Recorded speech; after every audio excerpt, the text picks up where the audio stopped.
He's come out of nowhere and we don't know who he is. What do we know about him? He's leading desperate people. So this is a cult? We don't know who he's associated with. He could be creating an army. Or he could be leading them to their death.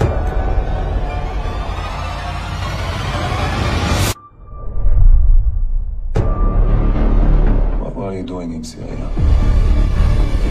Delivering a message. A message from whom? My father. And who is your father?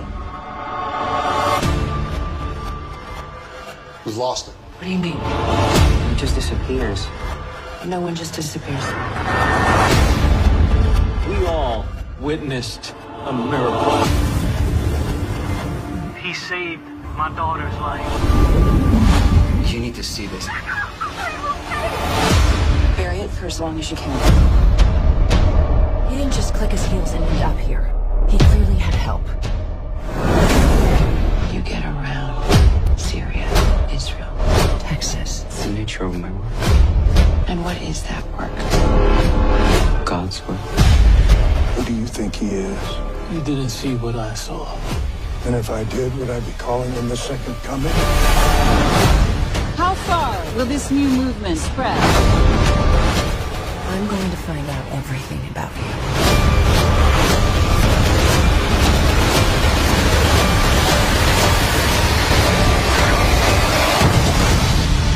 This is bigger than what you can imagine.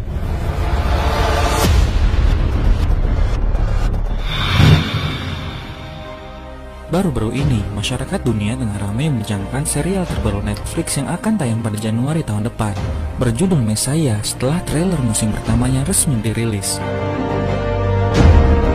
Messiah sendiri adalah serial web televisi thriller Amerika yang ditulis oleh Michelle Petroni. Serial TV ini direncanakan akan dibagi menjadi beberapa season, di mana season pertama akan terdiri dari 10 episode yang diagendakan akan dirilis di Netflix pada 1 Januari 2020. Di dalam trailer berdurasi 2 menit 8 detik tersebut, kita disuguhkan dengan sosok misterius yang diperankan oleh aktor asal Belgia bernama Mehdi Dehbi, di mana dia memiliki banyak pengikut dan dapat melakukan hal luar biasa seperti menghilang tiba-tiba ataupun menembus pusaran badai tornado.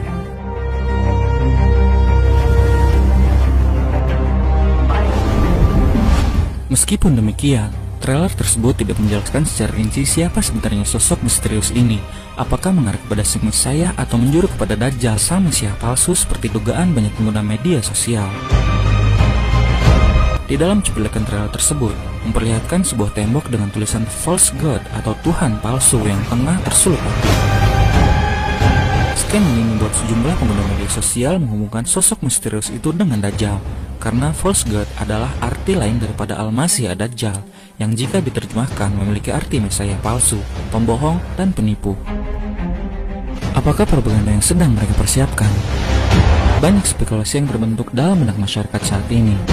Beberapa menyebutkan bahwa film ini sengaja dibuat sebagai prakondisi sebelum kemunculan Nabi Isa dan Dajjal sang Al-Masih palsu. Sebagian yang lain menyebutkan bahwa film ini dibuat untuk menyesatkan akidah umat agar terjadi kesalahpahaman siapa Mesias asli dan Mesias palsu. Beberapa yang lain bahkan ada yang menyebutkan bahwa film ini bertujuan agar terjadi pengaburan makna terhadap hadis Rasulullah tentang Imam Mahdi. Pemirsa yang budiman, lalu seperti apa kisah yang valid tentang ketiga tokoh akhir zaman tadi sesuai dengan apa yang telah Rasul kita sabdakan? Hal ini penting untuk kita ketahui mengingat akan lebih banyak lagi fitnah yang masuk ke otak kita ke depannya. Turun Nabi Isa nanti juga di Syam, di Damaskus. Nabi Isa turun di masjid yang ada menara putihnya. Turunnya Nabi Isa.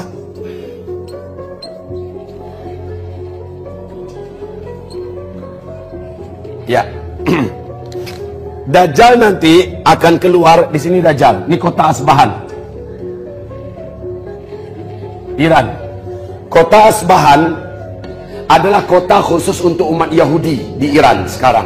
Nabi mengatakan Dajjal akan keluar di Asbahan, dan dia dikelilingi oleh 70.000 pasukan Yahudi yang sudah siap dengan pakaian jubah kebesaran Yahudi dan pedang-pedang terbaik pada masa itu, kata Nabi. Sebagai informasi buat Bapak Ibu semua, di Asbahan hari ini sudah standby 70.000 lelaki yang kekar-kekar dari bangsa Yahudi dan jubah khas mereka, dan jubah itu tidak berjahit. Mereka sudah memesan pedang dari besi-besi terbaik di muka bumi sebanyak jumlah mereka yang ada, dan pedang itu tidak boleh dimiliki kecuali hanya oleh mereka. Subhanallah kondisinya sekarang kaum muslimin. Nah, Dajjal ketika lepas dia langsung mengelilingi permukaan bumi. Lamanya berapa? Hanya 1 tahun 2 bulan 2 minggu. Lalu ngapain? Dia mengepung Imam Mahdi. Al-Mahdi adanya di Syria saat itu, di Damaskus. Al-Mahdi saat itu kembali. Jadi setelah Jazirah Arab ditaklukkan oleh Al-Mahdi, ya, kemudian blok timur juga sudah takluk seluruhnya, Turki juga sudah ditaklukkan oleh Al-Mahdi. Dajjal keluar. Dajjal keluar ngapain? Nggarap manusia yang ada di muka bumi supaya sujud menyembahnya dan mengkafirkan manusia. Setelah selesai, Dajjal menuju kepada kekuatan yang belum berhasil ditaklukkannya, yaitu kekuatan Al-Mahdi di Syria, di Damaskus. Al-Mahdi menyadari Dajjal bukan lawannya. Orang-orang yang beriman bersama Imam Mahdi dibawa masuk ke dalam masjid Jami' Amawi, dan di masjid itu ada menara putihnya. Saat ini menara putih itu belum rusak, belum diganggu. Silakan buka nanti buku ensiklopedia akhir zaman, lihat foto menara putih tersebut di masjid Jami' Amawi. Al-Hafiz Ibnu Katsir, ulama-ulama besar dari kaum salaf, sangat yakin inilah dia masjid, disinilah nanti Nabi Isa akan turun. Kaum muslimin, Dajjal datang di waktu asar, dikepung Al-Mahdi. Orang-orang beriman terkepung di dalam. Pintu gerbang masjid ditutup rapat-rapat. Mereka di dalam pasrah kepada Allah Subhanahu wa taala. Dajjal dengan bala tentaranya yang sangat banyak mengepung di luar. Kaum muslimin yang kami muliakan, malam hari orang-orang beriman hampir-hampir tidak bisa tidur. Paling-paling mereka hanya terpejam matanya sebentar, bangun lagi langsung tahajud. Mereka menangis, mereka berdoa, salat lagi, salat, menangis, berdoa, salat lagi. Mereka betul-betul pasrah, sebab manusia terkuat di bumi sudah mengepung mereka di luar. Dajjal, manusia yang seluruh jin dan setan satu bumi tunduk kepadanya, manusia yang seluruh dukun, seluruh ahli sihir tunduk kepadanya, sudah ada di luar dengan bala tentaranya yang sangat garang, para Yahudi yang tidak ada hati dan perasaan. Kaum muslimin, ketika itu waktu subuh pun masuk. Imam Mahdi perintahkan azan. Selesai azan, mereka sholat sunat fajar 2 rakaat. Setelah itu Imam Mahdi perintahkan qomat. Dia pun maju, Imam Mahdi maju untuk mengimami sholat subuh. Waktu akan qomat, waktu qomat selesai, serentak seluruh mata orang-orang beriman tertegun melihat ke arah langit. Ada cahaya yang sedang meluncur menuju bumi. Ternyata 2 orang malaikat yang mengapit Nabi Isa alaihis salam.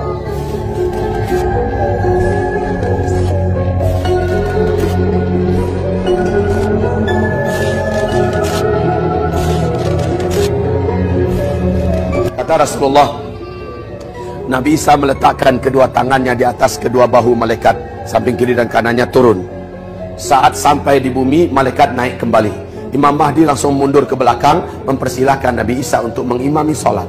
Kata Nabi Isa, la, qomat tadi untuk kamu, pemimpinnya zaman sekarang adalah kamu, silahkan majulah jadi imam.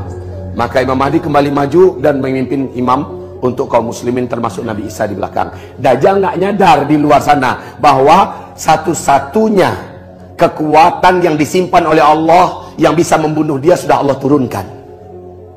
Kemudian apa yang terjadi? Di negeri Syam, Dajjal akan terbunuh di pintu Lut, Palestina.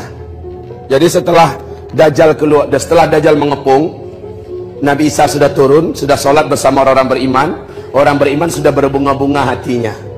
Ya, ini pertanda Dajjal pasti akan mampus. Sudah kaum muslimin, ringan perasaan orang beriman. Pertolongan Allah dari langit sudah turun. Allah ketika itu memberikan kepada Nabi Isa kekuatan yang mengalahkan kekuatan Dajjal. Bapak akan bayangkan seperti apa sesungguhnya kekuatan Nabi Isa ini. Kata Rasulullah SAW, saat selesai matahari terbit, orang sudah selesai zikir, Nabi Isa pun berdiri menuju ke arah gerbang. Dajjal di luar mendekati gerbang mau membukanya dengan kemampuannya. Nabi Isa juga mendekat. Jadi saling mendekat ini. Nggak nyadar Dajjal bahwa satu-satunya yang paling dia takuti juga sudah mendekati pintu. Saat Dajjal mendekat, Nabi Isa mendekat, Nabi Isa buka. Nabi Isa buka nih pintu. Dajjal melihat dari dekat sudah muncul manusia yang ditakdirkan oleh Allah akan membinasakannya. Menjerit dia di tempat. Kata Rasulullah, melelehlah tubuh Dajjal seperti garam yang meleleh di dalam air. Demi Allah, kata Nabi, kalau Dajjal tidak lari, bertahan di tempat, dia akan menjadi cairan yang menggenang di lantai.